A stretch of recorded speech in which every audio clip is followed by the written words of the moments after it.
Live from Fargo and serving you on TV, online, and on the go. This is Valley News Live at noon. We begin with breaking news. The Minnesota Bureau of Criminal Apprehension is now confirming a death investigation at the White Earth Indian Reservation. Officials say Beth Hill was found deceased on August 5th inside a bedroom in a Royal Monoman County home where she was staying. Investigators are now awaiting toxicology results as a preliminary autopsy found no signs of physical trauma. Investigators do not believe there is an ongoing threat to the public. Well, now into more breaking news as U.S. Attorney Drew Ringley announced a federal indictment following an officer-involved shooting in Grafton, North Dakota. Officer Lucas Campaverde was shot August 14th as officers tried to arrest 37-year-old Ruben Cruz for an outstanding federal warrant. He's since been released from the hospital. Ringley says Cruz will also be facing federal charges in South Dakota for criminal activity as well. We will have much more tonight on Valley News Live at 5 and 6. And we are now following a developing story out of Hawley, Minnesota. Officials say an RV has been reported on fire on Highway 10 near mile marker 16 west of Hawley. One person was inside at the time and managed to get out safely. Westbound lanes are closed at this time. Stick with Valley News Live as we get more information on this developing story. Well, it started off pretty stormy this morning and now it's feeling pretty warm. Is there here to stay or what's the weather going to be like for today? Let's check in with meteorologist Lisa Green. Well, it is warm and muggy, that is for sure out there, and that's going to help fuel some more scattered areas of rain and thunder as we head through the rest of the afternoon. We have a couple of storms that have been trying to get going, but they have fallen apart in places like Barnes County. There is one spot, though, where we've got a little lightning and thunder happening, and that is in Dickey County, right along Highway 281. Ellendale getting a good dose of rain, too. So we're going to continue to watch this cluster of rain and cloud cover as it moves eastward and the front moves with it. We'll see increasing chances for rain and thunderstorms heading into the afternoon, some of which could get stronger. We're going to talk more about that coming up, but I do want to talk about Hurricane Laura. This is the big story happening today. It is a major hurricane, a Category 3. It's intensified even since the last time we spoke about this morning on the Valley Today. Maximum sustained winds at 125 miles per hour, gusts to 155. It's moving to the northwest at 16 miles per hour. The pressure continues to drop on it, indicating signs of intensification. A closer view, you can see that well-defined eye wall. It's an textbook looking storm here, which is not good. It means that it's got its act together and it's going to continue to make its way northwestward toward that Louisiana, Texas coast. Lake Charles, that's where you want to keep an eye on for the center of circulation. But this expands beyond that and affects people beyond that center of circulation. We're starting to see some of the outer bands of rain and thunderstorms making their way onto the coast. So here's a look at the track on this. We're looking at it continuing to intensify as we head into the evening hours tonight, becoming a Category 4 hurricane. The National Hurricane Center using some scary language, and rightfully so. Storm surge up to 20 feet in some areas. They're calling it unsurvivable for anybody caught in it. Catastrophic damage expected. So this is definitely one to watch. If you have family and friends down in that area, make sure you're checking in on them. I'm sure they're doing what they can to stay safe. We're going to talk more about that and take a look, of course, at our storm chances coming up in just a few minutes. And I definitely do agree with that. Give them a call, check in, make sure they're okay, and also make sure that they got all the help they need as well. Thanks again, Lisa. Well, business owners in Kenosha, Wisconsin, fearful of damage to their businesses starting boarding up.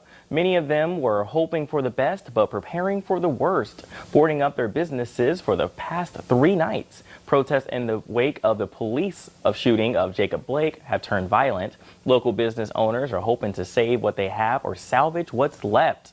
David Prill, the owner of Affordable Auto Sales, sat inside his business and watched as nearly every car in his lot was either smashed or burned up. Prill says he could only watch as his cars were destroyed. Prill says he plans to stay in his business another night, and he's hoping he can prevent his building from being burnt down. Well, the number of COVID cases linked to the Sturgis motorcycle rally has reportedly topped 100. The Associated Press reports 103 people who attended the massive gathering and festival have been diagnosed with the coronavirus. Cases have been confirmed in Minnesota, Montana, Nebraska, Washington, Wisconsin, Wyoming, North Dakota, and South Dakota. The rally, which ran from August 7th to 16th, drew attendees and more than 460,000 vehicles. This year's event drew scrutiny after images and video appeared showing very few attendees wearing masks or observing social distancing. Let's take a look at the COVID-19 numbers. In Minnesota, the Department of Health is reporting 542 confirmed cases of COVID-19, along with 14 new deaths linked to the illness. In total, over 1,700 deaths have been attributed to the disease. Over 64,000 people are listed as recovered. In North Dakota, there are 238 new cases in the state. The death toll remains at 138. The active case count is up to 1,764. Researchers in Hong Kong have reported that a 33-year-old man has been reinfected with the virus that causes COVID-19, concluding there are various strains of the virus and that antibodies may not prevent contracting it a second time. NBC's Justin Solomon reports from Hong Kong.